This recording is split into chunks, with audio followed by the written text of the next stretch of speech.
ഓം നമോ ഭഗവതേ വാസുദേവായ. ഓം.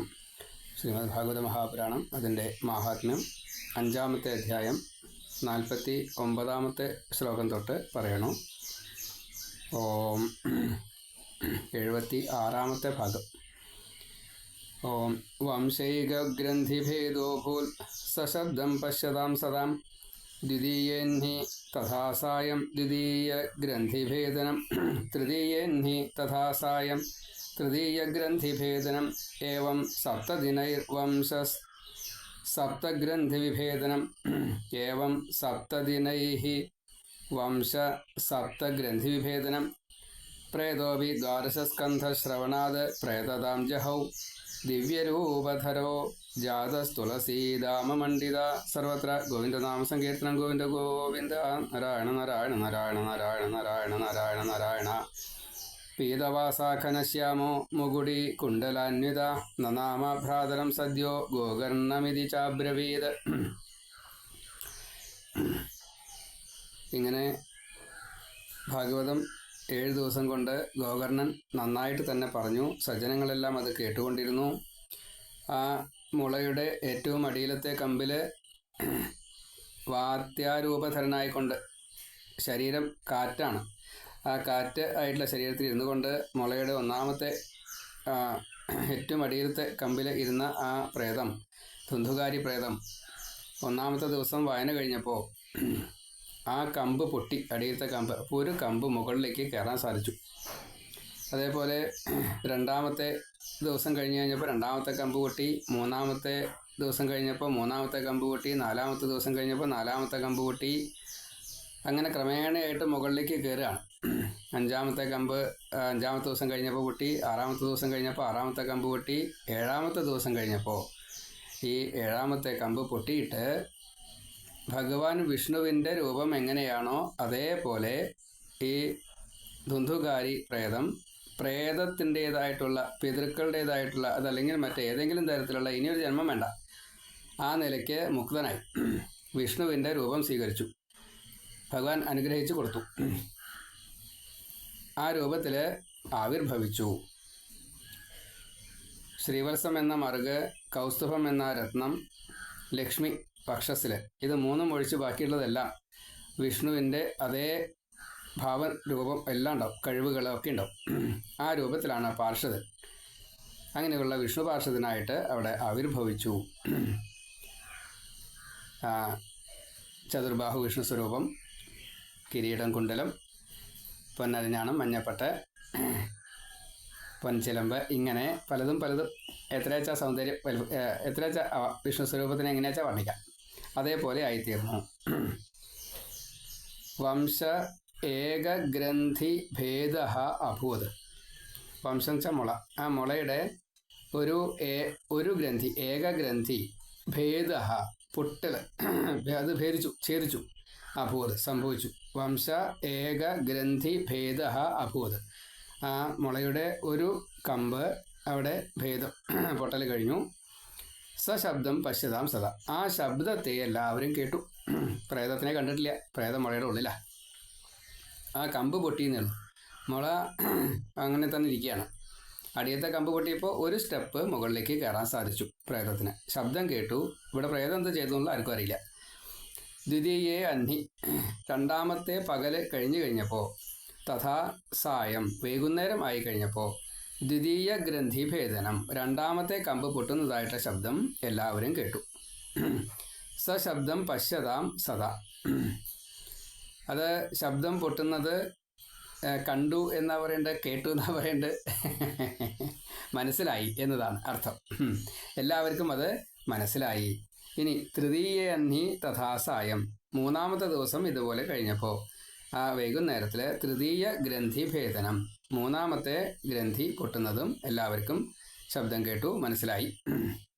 ഏവം സപ്തദിനൈഹി. ഇങ്ങനെ 7 ദിവസങ്ങളും കഴിഞ്ഞപ്പോൾ വംശ, ആ മുളയുടെ സപ്തഗ്രന്ഥി വിഭേദനം, ആ 7-ാമത്തെ കമ്പും പൊട്ടുന്നത് എല്ലാവർക്കും മനസ്സിലായി, കേട്ടു, അറിഞ്ഞു. പ്രേത അഭി. ഈ സമയത്ത് പ്രേതമാവട്ടെ ദ്വാദശ സ്കന്ധ ശ്രവണാത്, 12-ാമത്തെ സ്കന്ധം 13-ാമത്തെ അധ്യായം കൂടി കേട്ടു. അവതാരം കൂടി കേട്ടിട്ടുണ്ടാവും, മറ്റേ തുടക്കം കേട്ടിട്ടുണ്ടാവും, അതൊക്കെ കേട്ടിട്ടുണ്ടാവും. അതൊക്കെ അതിൻ്റെ വിധി അങ്ങനെ തന്നെയാവും. അതിനൊന്നും വ്യത്യാസം ഉണ്ടാവാൻ സാധ്യതയില്ല. ഏതായാലും അത് കേട്ടു.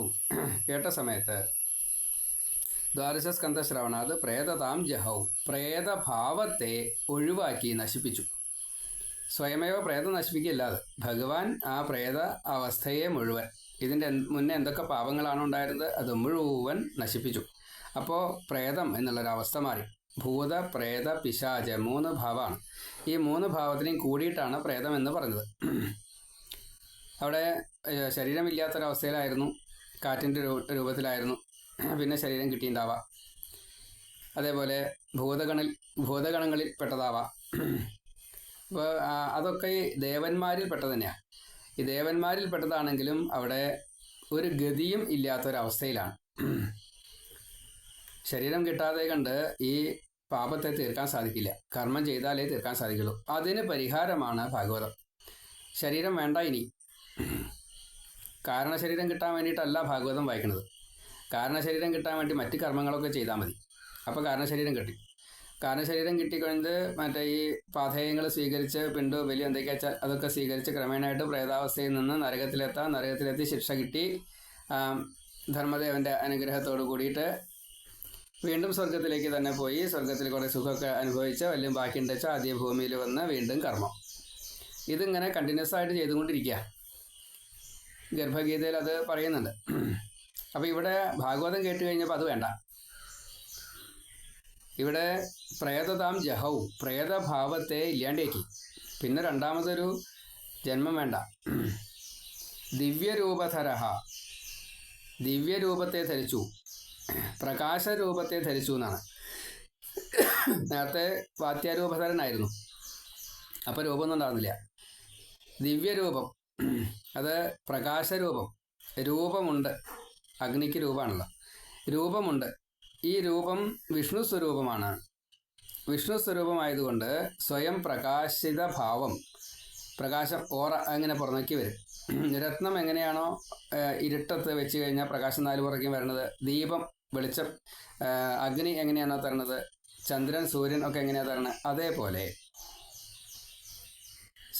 സജ്ജനങ്ങൾ, ഗ്രന്ഥങ്ങൾ, ഇതൊക്കെ സ്വയം പ്രകാശിത ഭാവമാണ്.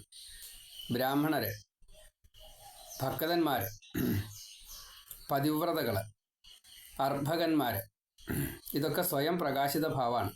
അതുകൊണ്ട് അവരൊക്കെ ഈശ്വരന്മാരാണ്. സുമംഗലി പൂജ, കന്യകാ പൂജ, കുമാരി പൂജ, ഇതൊക്കെ നമ്മൾ ചെയ്യണം. ദമ്പതികൾക്ക് പൂജ വേണം. അതൊക്കെ ഈ ഭാവത്തിൽ ജീവിക്കുന്നവർക്കാണ്. അവരുടെ പ്രകാശം, അവരുടെ ഉള്ളിലുള്ള ഈ ജ്ഞാനം, ഈശ്വരഭാവം അത് പുറത്തേക്ക് വരും. എന്ന കൂട്ടത്തിൽ ഇവിടെ ദിവ്യരൂപധരഹ, അവിടെ പ്രത്യേകമായിട്ടുള്ള രൂപത്തെ സ്വീകരിച്ചുകൊണ്ട്, വിഷ്ണുവിൻ്റെ രൂപമാണ്, ജാതഹ അവിടെ അവതരിച്ചു. എങ്ങനെയൊക്കെയാണ്? തുളസി ധാമ മണ്ഡിത, തുളസി തൊട്ടിട്ടുള്ള ഓരോന്നും. ധാമം എന്ന് പറഞ്ഞാൽ കയറ്, തുളസി മാല, ഒരു തുളസി മാലയൊക്കെ ഇട്ട്, ധാമം എന്ന് പറഞ്ഞാൽ കയറാണ്. അപ്പോൾ മാലയിൽ ഈ കയറിൽ കോർത്ത തുളസി എന്ന് പറഞ്ഞാൽ മാലയാണ്, തുളസി മാല. തുളസി മാലയൊക്കെ ഇട്ട് അത് എത്രത്തോളം അതിനെ ഈ നമ്മളൊരു വിഭൂഷണം അല്ലെങ്കിൽ ആഭരണം കൊടുക്കുന്ന എന്തിനാ? അതിൻ്റെ ഒരു സൗന്ദര്യം കൂട്ടാനാണ്. അങ്ങനെ തുളസിമാലയൊക്കെ ഇട്ട് അതീവ സൗന്ദര്യത്തെ കൂട്ടിക്കൊണ്ടാണ് വിഷ്ണു ആയിട്ട് തന്നെയാണ് വരുന്നത് എന്ന് സാരം. അതാണ് തുളസീധാമ മണ്ഡിത. അതൊരു അലങ്കാരമായിട്ട് സ്വീകരിച്ചുകൊണ്ട് തുളസി ഒറ്റ പൂവ് ഒറ്റ ഇതൾ ചൂടിയിട്ട് വരില്ല. അപ്പോൾ തന്നെ ഭാഗവതത്തിന് തുല്യമായി, ഭഗവാന് തുല്യമായി. തുളസി മാലയാണ്. ആ മാലയിൽ എത്ര എത്ര എത്ര എത്ര പൂക്കളുണ്ടാവും, എണ്ണാനും കൂടി പറ്റില്ല, അത്രയും കൂടുതൽ പൂക്കളുണ്ടാവും. നമ്മൾ പക്ഷേ ആ തുളസിക്ക് വിലയൊന്നും കണക്കാക്കണില്ല. പക്ഷേ തുളസിക്ക് വിലയുണ്ട്. ആ വില എത്രയാണെന്നുള്ളത് നമുക്ക് ചിന്തിക്കാൻ പോലും കഴിയില്ല. അതുകൊണ്ടാണ് ഭഗവാന് മാത്രമേ തിരുമുടിമാല ഉള്ളൂ. ഭഗവാനെ അത് വയ്ക്കാനുള്ള കഴിവുള്ളൂ, നമുക്കൊന്നുമില്ല. നമുക്ക് തലയിൽ വേണച്ചാൽ ചൂടാ, സ്ത്രീകൾക്കാച്ചാൽ പിന്നിൽ, നമുക്കാച്ചാൽ തലയിൽ ചൂടാ. ചെവിയിൽ വെക്കാം. ചെവിയിൽ തുളസി വെച്ച് കഴിഞ്ഞാൽ ജലദോഷം കൂടി ഉണ്ടാവില്ല എന്നാ, എന്നുവെച്ചാൽ ഒരു അസുഖം ഉണ്ടാവില്ല എന്ന് അതിൻ്റെ കാണാം. അതിൻ്റെ ഒരു നിയമം അങ്ങനെയാണ്. അത്രയ്ക്കുണ്ട് തുളസിയുടെ മാക്സിമം മൂല്യം. ആലിനാണ് കൂടുതൽ എന്ന് പറയുന്നു, പക്ഷേ തുളസിയുടെ കഴിഞ്ഞിട്ടേ ആലിനുള്ളൂ. ഇനി ഈ പ്രപഞ്ചത്തിൽ മറ്റേതൊരു വൃക്ഷത്തിനും തുളസിയിൽ താഴെയുള്ളൂ സ്ഥാനം. ലക്ഷ്മി തുളസിയായിട്ടാണ് വന്നത്. തുളസിക്ക് മാത്രമേ ഇങ്ങനെ ഒരു വൃക്ഷസ്വരൂപത്തിൽ, നമ്മൾ ഈ ചെറിയ ആകാരത്തിൽ വലിയ വൃക്ഷം എന്ന് നൽകിയ സങ്കല്പത്തിന്, അപ്പോൾ അങ്ങനെ തുളസി മാത്രമേ ഉള്ളൂ, വേറെ ഒന്നുമില്ല. തുളസിയിൽ നിന്നാണ് ബാക്കിയുള്ളതൊക്കെ ഉണ്ടായത്. അപ്പം അങ്ങനെയുള്ള ആ തുളസി ഒരു ഇലയല്ല, ഒരു മാലയായിട്ട് തന്നെ അതിൻ്റെ ഈ സാന്നിധ്യം കൊണ്ട് അലങ്കൃതം എത്ര, അത് സ്വയം പ്രകാശിതാണെന്ന് പറഞ്ഞു. അത് അതിൻ്റെ പൂർണ്ണത പുറമേക്ക് നല്ലോണം വന്നു അലങ്കാരമായിട്ട്. തുളസി മാലയാൽ അലങ്കരിക്കപ്പെട്ടതായിട്ടുള്ള മണ്ഡിത, നമ്മൾ മണ്ഡപം എന്ന് കേട്ടിട്ടില്ലേ? മണ്ഡപം എന്ന് പറഞ്ഞാൽ അലങ്കൃത മണ്ഡപത്തിനെയാണ് ശരിക്കും മണ്ഡപം എന്ന് പറയാം. മണ്ഡപം അലങ്കരിക്കേണ്ടതെന്ന് വെച്ചാൽ വീണ്ടും അലങ്കരിക്കുക എന്നാണ്. അലങ്കൃത വേദി അലങ്കരിക്കേണ്ടേ വീണ്ടും എന്ന് ചോദിക്കുന്ന കൂട്ടത്തിലാണ്. അപ്പോൾ മണ്ഡപം എന്നുള്ള വാക്കിൻ്റെ അർത്ഥം തന്നെ അലങ്കൃതം ആയിട്ടുള്ള ഒരു സ്ഥലം എന്നതാണ്. അപ്പോൾ ഇവിടെ മണ്ഡിത, അത്രയും അലങ്കൃതമായി ഇതിൻ്റെ തുളസി മാലയുടെ അലങ്കാരം. അത് കിട്ടല അത്ര എളുപ്പമല്ല. സ്വർണ്ണമാലയൊക്കെ കാശ് കൊടുത്താൽ കിട്ടും, തുളസിമാല കിട്ടില്ല അത്ര ഭാഗ്യമല്ല. അത്ര ഭാഗ്യം ഉണ്ടെങ്കിലേ കിട്ടുള്ളൂ, അല്ലെങ്കിൽ കിട്ടില്ല. തുളസിമാല കിട്ടണമെങ്കിൽ അത്രയും ഭാഗ്യം ഉണ്ടെങ്കിലേ കിട്ടുള്ളൂ. ഇന്നിപ്പോൾ തുളസിമാലയ്ക്ക് എന്ത് വില ഉണ്ട് ചോദിക്കരുത്, അത് വേറെ വിഷയം, അത് ലൗകികം, അത് നോക്കണ്ട. യഥാർത്ഥത്തിൽ തുളസി അതിൻ്റെ ഒരു വേണ്ട രീതിയിൽ എടുക്കുകയാണെങ്കിൽ എല്ലാ പാപങ്ങളെയും തീർക്കാൻ ഈ തുളസി ദിവസേന ധരിച്ചാൽ മതി. പാദ തുളസി, അർച്ചിക്കപ്പെട്ടതായിട്ടുള്ള തുളസി. വൃന്ദാവനി ജൈവ ഒരു ശ്ലോകമുണ്ട്, എനിക്ക് അങ്ങനെ തോന്നുന്നില്ല, ഞാൻ ഇപ്പോൾ എഴുതി വെച്ചിട്ടില്ല ഇവിടെ. ദേവീഭാഗവതത്തിൽ അതിപ്രധാനമായിട്ടുള്ളൊരു ശ്ലോകമാണ്. എല്ലാ പാപങ്ങളെയും തീരുന്ന ബേസിൽ തുളസിയാണ്. ആ വാക്കുകൾ ധാരാളം കേട്ടിട്ടുണ്ടാവും നിങ്ങൾ. തുളസി നട്ട് നനയ്ക്കുക, രേചനാത്, പാലനാത്, എത്രയാ അതിൻ്റെ ഫലം ചോദിച്ചാൽ നിശ്ചല. തുളസി നുള്ളുമ്പോൾ ഭഗവത് പ്രീതി അർത്ഥം ഇതാ, ഞാൻ നുള്ളണു, എന്നെ ഇതിനെ അനുഗ്രഹിക്കണേ, തൃപ്പാദത്തിലേക്ക് പോകാനാണ്. അപ്പം അതുകൊണ്ട് തുളസിക്കും അത് ഇഷ്ടമാണ്. സമ്മതത്തോട് കൂടിയിട്ട് സർവ്വ ഐശ്വര്യങ്ങളും തുളസി നുള്ളിയിട്ട് ഈ അർച്ചിക്കാൻ വേണ്ടി കൊണ്ടു കൊടുക്കുന്ന ആൾക്ക് എന്ത് ഫലമാണോ കിട്ടുന്നത്, അതൊരു പക്ഷേ തന്ത്രിക്ക് ഇത് അർച്ചിക്കുമ്പോൾ കിട്ടിക്കൊള്ളുന്നില്ല, പൂജാരിക്ക് ഇത് അർച്ചിക്കുമ്പോൾ കിട്ടിക്കൊള്ളുന്നില്ല. കാരണം തുളസി ആ ചെടിയിൽ നിൽക്കുമ്പോൾ ഭഗവത് പ്രാപ്തിക്ക് വേണ്ടിയിട്ട് കാത്തിരിക്കുക. അപ്പോൾ അവിടെ ആയുധം കൊണ്ട് മുറിക്കരുത് എന്ന് പ്രത്യേകം പറയുന്നുണ്ട്. ആയുധം ആണ്, നഖം ആയുധമാണ്. അപ്പോൾ നഖം കൊണ്ട് നുള്ളരുത്. നമ്മൾ സൂത്രത്തിൽ നഖം കൊണ്ടാണ് നുള്ള. അപ്പം നഖം കൊണ്ട് നുള്ളരുത്. അടിഭാഗം പിടിച്ചിട്ടൊക്കെ വേണം അത്രേ നുള്ളാനായിട്ട്, തലയെ നുള്ളാവൂ. അടിഭാഗം ഒരു കൈ കൊണ്ട് പിടിച്ചിട്ട് മറ്റേ കൈ കൊണ്ട് പൊട്ടിച്ചെടുക്കുകയാണ് വേണ്ടത്. തുളസി പൊട്ടിക്കാൻ തന്നെ അത് പൊട്ടുന്ന ഒരു സമ്പ്രദായമൊക്കെ ഉണ്ട്. ചീന്താതെ കണ്ട് പൊട്ടും എന്നൊക്കെ ഉണ്ട്. അങ്ങനെയൊക്കെ വേണം തുളസി പൊട്ടിക്കാനായിട്ട്. കുട്ടിക്കാലത്ത് അത് അച്ഛനമ്മമാർ പറഞ്ഞു തന്നിട്ടുണ്ടാവും. നമ്മളിപ്പോൾ കത്രിക മുറിക്കുക അങ്ങനെയുള്ള കാര്യങ്ങളൊക്കെ ചെയ്യാം, അതൊന്നും ചെയ്യാൻ പാടില്ല. അതേപോലെ ഒരു കയ്യിൽ പാത്രം ഉണ്ടാവും തുളസി പൊട്ടിച്ചിടാനേ. എന്നിട്ട് തുളസിയുടെ എവിടെ കിട്ടണമെന്ന് വെച്ചാൽ അവിടെ പിടിച്ചിട്ടാണ്, ഒന്നും നോക്കാതെ കൊണ്ട് ഇങ്ങോട്ട് വലിക്കുകയാണ്. അപ്പോൾ ചീന്തി ഉണ്ടാവും, പൊട്ടി ഉണ്ടാവും. തുളസി ചിലപ്പോൾ പറഞ്ഞു പോരും ചെയ്യും. പറഞ്ഞു പോന്ന ആ കട അങ്ങനെയാണ് വലിച്ചെറിയും. അപ്പോൾ മഹാപാപങ്ങളാണ്. അപ്പോൾ ഈ നമ്മൾ അറിഞ്ഞിട്ടും അറിയാതെ കൊണ്ടും ചെയ്യുന്ന പാപങ്ങളുടെ തീക്ഷ്ണത നമുക്കറിയില്ല, തീവ്രത നമുക്കറിയില്ല. വലിയ പ്രശ്നമാണ്. അപ്പോൾ ഭഗവാൻ ഈ ഭഗവത്വം കിട്ടാൻ വേണ്ടിയിട്ട് തുളസിയും കൂടെ ചേർക്കുന്നുണ്ട്. അത് തൃപ്പാദത്തിലുണ്ട്, മാലയായിട്ടുമുണ്ട്. അതേപോലെ ഈ 6 ഋതുക്കളുടെ വനമാല ഉണ്ടല്ലോ, കൂടി ചേർന്നതായിട്ടുള്ള 6 ഋതുക്കളുടെ പൂക്കളും ചേർന്നതായിട്ടുള്ള വനമാല, ആ വനമാലയിലും തുളസിയുണ്ട്. കണ്ഠത്തിലും തുളസിമാലയുണ്ട്, കയ്യമ്പിലും തുളസിമാലയുണ്ട്. അങ്ങനെയൊക്കെയാണ്. അപ്പോൾ തുളസി സദാസമയത്തും പാദസേവ ചെയ്തുകൊണ്ടിരിക്കുകയാണ്. അത്ര ഇഷ്ടമാണ് തുളസി. അപ്പോൾ ആ തുളസി ആണ് ഇവിടെ മാലയായിട്ട് ഇട്ടിട്ട് ഈ ദിവ്യരൂപധരനായിട്ട് ഈ ധുന്ധുകാരി പ്രേതം മാറി വന്നത്. അപ്പോൾ താതാത്മ്യം വന്നു, വിഷ്ണു താതാത്മ്യം വന്നു എന്നതാണ് കാണിക്കുന്നത്. ദിവ്യരൂപധരോ ജാത തുളസീദാമമണ്ഡിത. കയറാകുന്ന അതിൽ ഈ കയറ് എന്നുള്ളത് പാശം എന്നാണ്. പാശം എന്നുള്ളത് കർമ്മപാശം. പാശങ്ങൾ കുറേയുണ്ട്. സ്നേഹപാശം, ഇത് രണ്ടും വളരെ പ്രധാന. നമ്മൾ നാഗപാശം കൊണ്ട് വരുണപാശം കൊണ്ട് ഒക്കെ കെട്ടിയിട്ടു എന്നൊക്കെ പറയാറില്ലേ. എന്ന കൂട്ടത്തിൽ ഈ കർമ്മപാശവും സ്നേഹപാശവും മമത എന്നുള്ള അർത്ഥത്തിലാണ് സ്നേഹപാശം. അഹം മമ. അപ്പോൾ അത് വന്നു കഴിഞ്ഞാൽ പ്രശ്നമായി.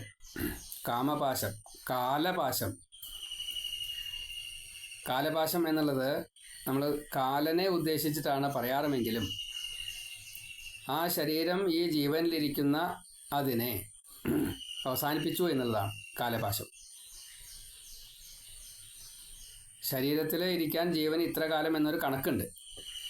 അതിനെ, ആ കാലപാശത്തിനെ ഛേദിക്കലാണ് ഈ യമകിങ്കരന്മാർ വന്നിട്ട് കഴുത്തിൽ കയറിട്ടു എന്ന് പറയുന്നത്.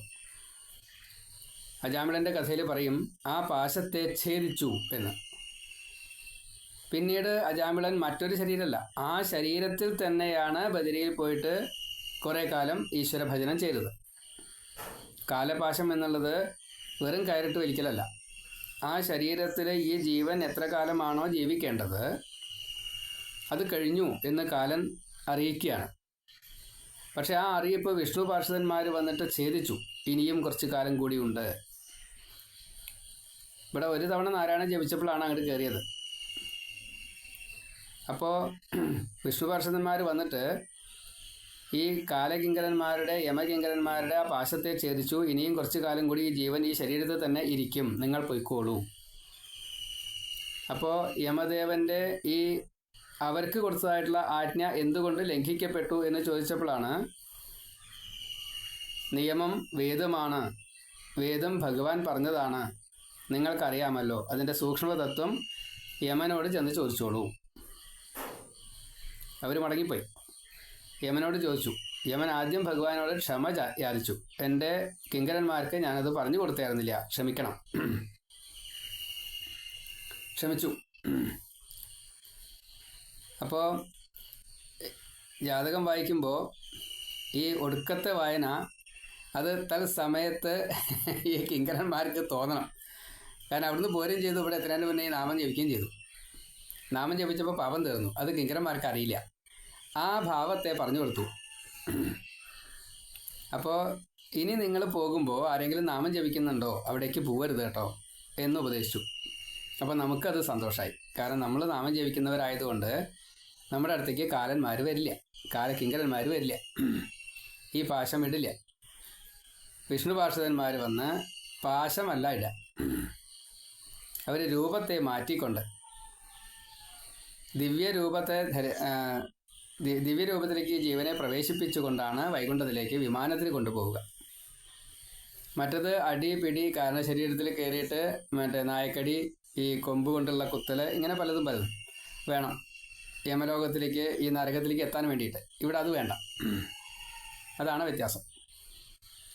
ഇപ്പോൾ ധാമവും ഇങ്ങനെ തുളസിയും അവിടെ ഒന്ന് വ്യാഖ്യാനിക്കണം. കാലപാശം. ഇപ്പം ഈ കാലപാശം അതവിടെ മാറി. ഭഗവാന്റെ തൃപ്പാദത്തിൽ ഇരിക്കാനും ഭഗവാന്റെ ഈ ശരീരത്തിൽ വസിക്കാനും അനുവാദം കിട്ടുകയാണ് ഈ തുളസിമാല എന്ന സങ്കല്പം. വൈകുണ്ഠ ലോകത്തിലേക്ക് പാർഷദ രൂപത്തിലേക്ക് എത്തുമ്പോൾ സാലോക്യം, ആ ലോകത്തിലേക്ക് എത്തുക. സാരൂപ്യം, വിഷ്ണുവിൻ്റെ രൂപം. അപ്പം അത് കിട്ടി. ഇനി ലോകത്തിലേക്ക് പോവുകയാണ്. ഇനി അവിടെ ചെന്ന് കഴിഞ്ഞാലോ അടുത്തതാണ് സാമീപ്യം. സാമീപ്യം നമ്മൾ എങ്ങനെയാണ് സാധാരണ പറയാറ്? ആനന്ദനെ പോലെ, ഗരുഡനെ പോലെ, ലക്ഷ്മിയെ പോലെ ഒപ്പം ഇരുന്നു കൊണ്ട്, ഭൂമിയെ പോലെ, തുളസിയെ പോലെ. അപ്പോൾ തുളസിയെ പോലെയാണ് ഇനി ആവാൻ പോണത്. കുറേ പാദസേവ ചെയ്താലാണ് വീണ്ടും ഉയർന്നു വരാൻ സാധിക്കുള്ളൂ. എന്നിട്ട് വേണം സായുജ്യം. സായുജ്യം ഒടുക്കത്തെയാണ്. അപ്പം ഈ സാർഷ്ടി ഭാവം ഇവരെല്ലാവരിലും ഉണ്ട്. സായുജ്യത്തിന് സാർഷ്ടി വേണ്ട. അതുകൊണ്ട് ബാക്കി മൂന്നിലും ഈ സാർഷ്ടി ഭാവമുണ്ട്. അതിനൊക്കെ അവിടെ തുളസിയും ദാമവും കാണിച്ചു. അതാണ് മണ്ഡിതഹ, അലങ്കാരം.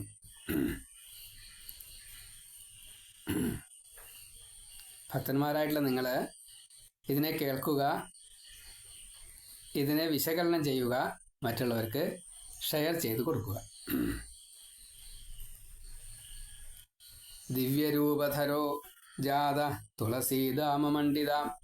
നമ്മുടെയൊക്കെ അച്ഛൻ മുത്തശ്ശന്മാർ, നമ്മുടെയൊക്കെ അച്ഛനമ്മയൊക്കെ ഉണ്ടോയെന്ന് വെച്ചില്ല, അപൂർവം ചിലവർക്ക് ഉണ്ടാവിരിക്കാം, മാത്രമേ ഉള്ളൂ.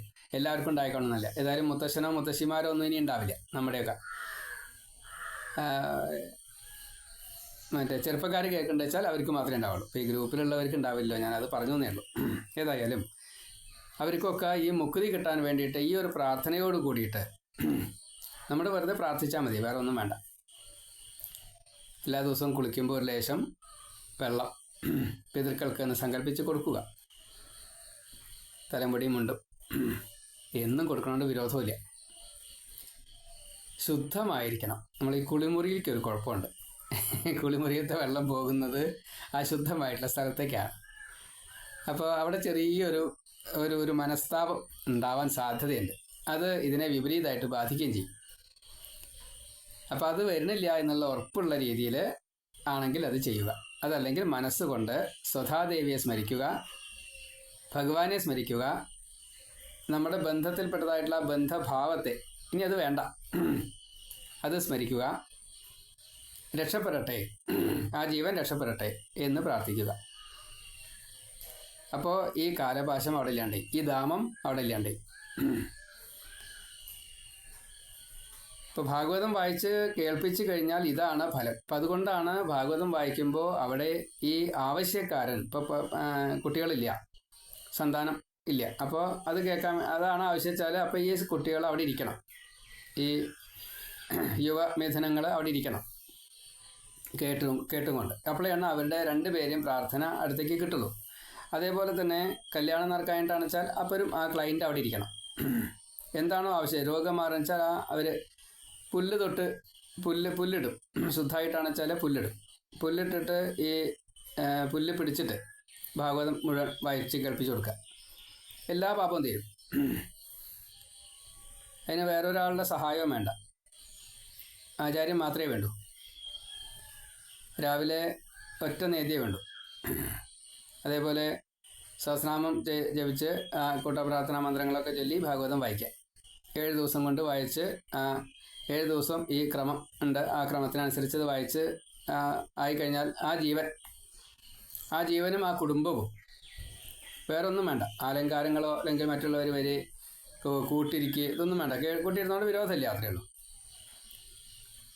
അപ്പോൾ അങ്ങനെയൊക്കെ ചെയ്യാം. അങ്ങനെയൊക്കെ ചെയ്യുമ്പോൾ നമ്മളൊക്കെയൊക്കെ അങ്ങനെ പറ്റുമെന്ന് വെച്ചല്ലേ. കാരണം അങ്ങനെയൊക്കെ ചെയ്തു കഴിഞ്ഞാൽ ഈ കിടക്കണ ആൾക്കാരിനുള്ള അർഹത ഉണ്ടെങ്കിലേ സമ്മതിക്കുള്ളൂ.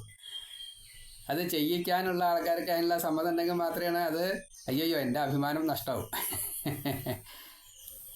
എനിക്ക് അനുഭവം ഉണ്ടായിട്ടുണ്ട്. എൻ്റെ കുട്ടിക്കാലത്തൊരു 7 വയസ്സ് 8 വയസ്സ് ഒറ്റേ ഉണ്ടാവുള്ളൂ തോന്നുന്നു. എന്തായാലും കുട്ടിക്കാലമാണ്, 10 വയസ്സ് താഴെ ആ സമയത്താണ്. അപ്പോൾ ഒരു ബന്ധു മരിക്കുമ്പോൾ സഹസ്രനാമം ജപിച്ചപ്പോൾ ലോകർ മുഴുവൻ ആക്ഷേപിച്ചു. എന്നെ വിളിച്ച് സഹസ്രനാമം ജപിപ്പിച്ചതാണ്. അന്ന് എനിക്ക് സഹസ്രനാമമൊക്കെ ബൈഹാട്ടാ. ഉപന്യം കഴിഞ്ഞു, സമാവർത്തനം കഴിഞ്ഞു. അപ്പോൾ അതിൻ്റെ മുന്നേ തന്നെ 12ാം അധ്യായം എനിക്കറിയാം, ബൈഹാട്ടാണ്. പുണ്യാഹം അറിയാം, സഹസ്രനാമം അറിയാം. അതൊക്കെ അറിയണ കുട്ടികൾ അന്ന് വളരെ കുറവാണ്. എനിക്ക് മറവി രോഗം വന്നുകൊണ്ടാണ് പിന്നെ പ്രശ്നങ്ങളൊക്കെ ഉണ്ടായത്. അതുവരെ ഒന്നുമില്ല. അപ്പോൾ അന്ന് ലോകരാൽ ഞാൻ വല്ലാതെ കണ്ട് അപഹസിക്കപ്പെട്ടു. അപ്പോൾ എനിക്ക് അതിൽ നിന്നൊരു പോസിറ്റീവാണ് ഉണ്ടായത്. ഞാൻ അത് കണ്ടിന്യൂസ് ആയിട്ട് ഈ ഈശ്വരോപാസന എന്ന് കൂട്ടിയാൽ മതി. എന്തെന്നുള്ളതല്ല, അന്വേഷണം തുടങ്ങി എന്നുള്ളതാണ്. അന്ന് ഭാഗവതമൊന്നും കൈ കിട്ടിയില്ല. ഭാഗവതം കിട്ടിയിട്ട് ഒരുപാട് കാലം കഴിഞ്ഞിട്ടാണ് ഭാഗവതം കിട്ടിയത്. അമ്മ വായിക്കേണ്ട കേൾക്കാറുണ്ട് എന്നുള്ളത് ശരിയാണ്. അപ്പോൾ ഈ പ്രേരണ എപ്പോഴാണ് നമ്മിലേക്ക് ഭഗവത് സാന്നിധ്യമായിട്ട് എത്തുക അതിനാവണം നമ്മൾ ഇത് കേൾക്കണത്. ഇപ്പം നമുക്ക് പ്രായം 75, 80 വിചാരിച്ച് കാര്യമില്ല. നമ്മൾ കുട്ടികളാണ്. ഇവിടെ പ്രായമൊന്നും വിഷയമല്ല, ശൈശവാണ്. സനകാദി മഹർഷിമാരെ പോലെ 5 വയസ്സ്. അപ്പോൾ ആ ഒരു പ്രായത്തിൽ ഇത് കേൾക്കുക. ഇപ്പം നമുക്ക് പ്രായം 75 ഉണ്ട്, 80 ഉണ്ട്. പക്ഷേ നമ്മുടെ ഈ ഒരു ഭാവം, അത് 5 വയസ്സുള്ള സനകാദി മഹർഷിമാർ എങ്ങനെയാണോ ഭഗവാനെ കേട്ടത് ബ്രഹ്മാവിൽ നിന്ന്, അതേപോലെ അതാണ് ഭാഗവതം, ബ്രഹ്മസംഹിതം. നാരദനോട് പറഞ്ഞു കൊടുത്തത്, നാരദൻ അതിനെ വിപുലീകരിക്കാൻ വേണ്ടിയിട്ട് അത് ബ്രഹ്മാവ് പറഞ്ഞു കൊടുത്തത് വേറെ. അത് കഴിഞ്ഞിട്ടാണ് പിന്നെ വ്യാസന് കൊടുത്തത്. പിന്നെ വ്യാസൻ എഴുതിയതും ശ്രീ ശുകബ്രഹ്മർഷി വായിച്ചതും. സനകാദികൾ ഈ അനന്ത ഭഗവാനിൽ നിന്നും കേട്ടിട്ടുണ്ട്, ശേഷനിൽ നിന്നും കേട്ടിട്ടുണ്ട്. അത് മറ്റൊരു ഭാവം, അത് ഈശ്വരനിൽ നിന്ന് കേൾക്കുന്നതാണ്. മറ്റത് അച്ഛനിൽ നിന്ന് കേൾക്കുന്നതാണ്. ഒരാളിൽ നിന്നേ കേട്ടിട്ടുള്ളൂ എന്ന് തെറ്റിദ്ധരിക്കരുത്. അങ്ങനെ നമ്മുടെ പ്രശ്നം അതാണ്. അയ്യോ, സനകാദിൽ നിന്ന് കേട്ടതാണ്. സനകാദികൾ അനന്ത ഭഗവാനിൽ നിന്നാണ് കേട്ടിറക്കണത്. അങ്ങനെയൊന്നും തെറ്റിദ്ധരിക്കരുത്. അതങ്ങനെ പറഞ്ഞിട്ടുണ്ട്, ശരി, അത് ഭാഗവതത്തിലുള്ള വാക്കാണ്, പ്രമാണമാണ്. എവിടെ ഭാഗവതമുണ്ടോ അവര്, അല്ലെങ്കിൽ ഈ ഇത് എവിടുന്നാ കിട്ടാച്ചാൽ അച്ഛാ എന്ന് ചോദിച്ച് ഹംസരൂപിയായിട്ട് വന്നില്ലേ ഭഗവാൻ അവിടെ വന്നത്? ബ്രഹ്മാവിന് ഈ ഉത്തരം പറയാറില്ല.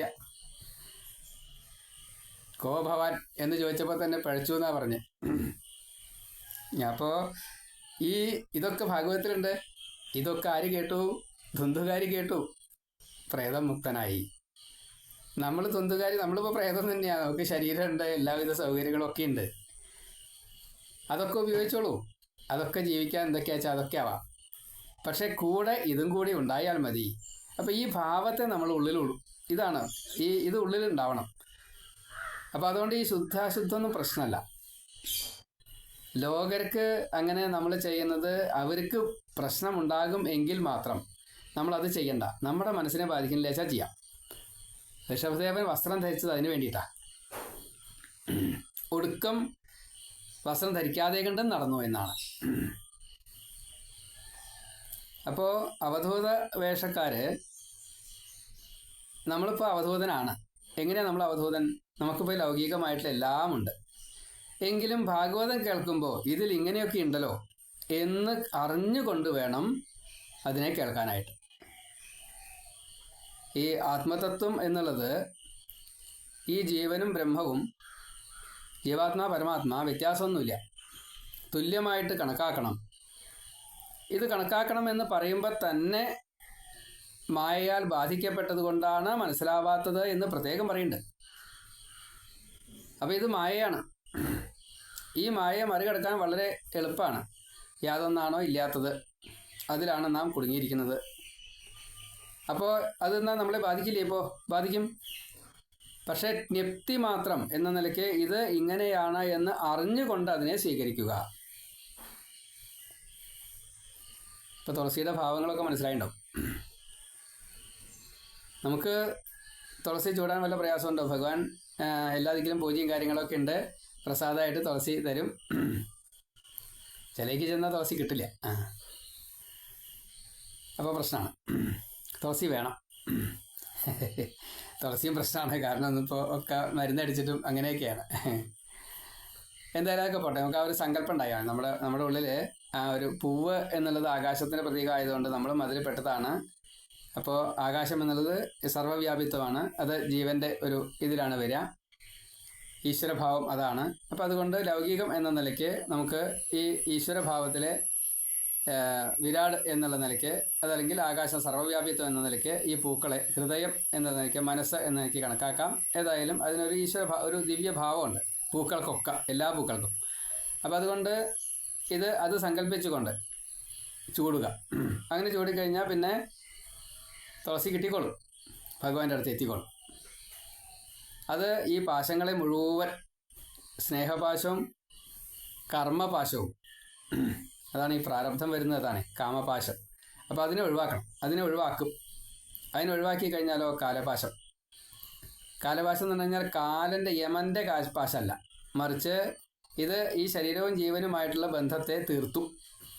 കാലപാശം, യമൻ്റെ അല്ല, കാലസ്വരൂപിയായിട്ടുള്ള ഭഗവാന്റെ പാശം അത് കിട്ടുകയാണെങ്കിൽ, അപ്പോൾ ഈ പേടി, നമുക്കൊക്കെ ഒരു സദ്യ കാലൻ വരുമ്പോൾ പേടിയുണ്ട്, എനിക്കും പേടിയുണ്ട്, മരണം എന്ന് പറഞ്ഞാൽ എനിക്കും പേടിയാണ്. എങ്ങനെയാണ് ദുഃഖം ഉണ്ടാവുക, വേദന എത്ര ഉണ്ടാവും, എന്താ ആ സമയത്ത് സംഭവിക്കുക, ഈ ഒരു അജ്ഞതയാണ് പേടി. പേടി ഇല്ലാണ്ടാക്കാനാണ് ഇത് വസ്ത്രം മാറണ പോലെയുള്ളൂ എന്ന് ധരിക്കാൻ വേണ്ടിയിട്ട് പറഞ്ഞത്. പക്ഷെ അതുകൊണ്ട് കാര്യമില്ല. നമുക്ക് ഉള്ളിൽ ഈ മായ ബാധിച്ചുകൊണ്ട് ദേഹബോധത്തിലിരിക്കുകൊണ്ട് ഇത് പേടിയുണ്ടാവും. പക്ഷെ ആ പേടിയെ എങ്ങനെ ഇല്ലാണ്ടാക്കി വരിക, എങ്ങനെ ഇല്ലാണ്ടാക്കി വരുമ്പോഴാണ് ഞാൻ ഈ ജീവനാണെന്നും ഈ ശരീരത്തിൻ്റെ വേദന അത് താൽക്കാലികം മാത്രമാണെന്ന് കഴിഞ്ഞ വേദനകൾ കുറേ ആലോചിക്കാം. ഇതൊക്കെ പറയാൻ പറ്റുന്നേ ഉള്ളൂ, അനുഭവിക്കാൻ അത് ശരിയാണ്.